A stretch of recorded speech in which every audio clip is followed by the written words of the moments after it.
Good morning and welcome to the Chart of the Week video with me, David Madden. Today's date is Wednesday the 13th of November 2019 and the time has just gone 11:45 GMT. And this week's Chart of the Week is the dollar CAD, the US dollar versus the Canadian dollar. And if you take a look at the long-term view, we can see there's been a steady upward trend for quite some time.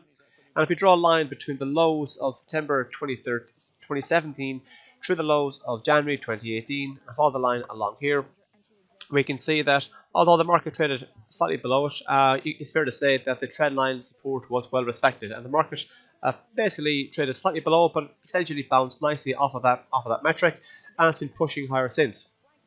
That only happened at the back end of last month. So in the last few weeks, we've seen a steady move higher in the dollar CAD. Taking a look at the MACD histogram, MACD indicator, we can see there's been a steady rise in positive momentum. So the move in the underlying market is being confirmed by the steady rise of momentum. So the bulls are in control, and we can be more confident that this upward move is going to continue.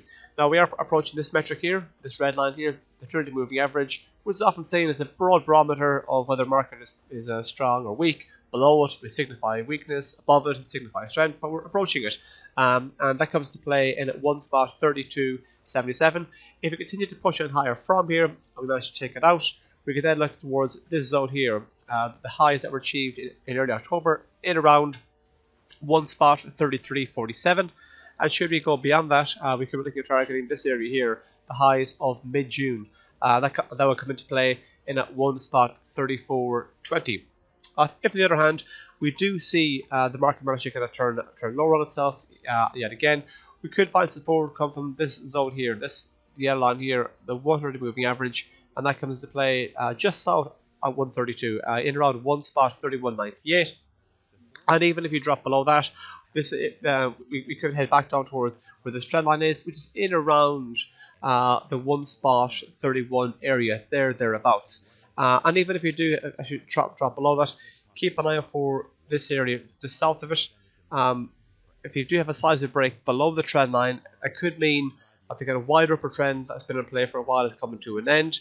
And if you take out the recent lows, the late October low, that could be a signal that the kind of wider downward trend has come to an end, and we could be looking heading back down towards the lows that we saw early in July, in around one spot 30.16.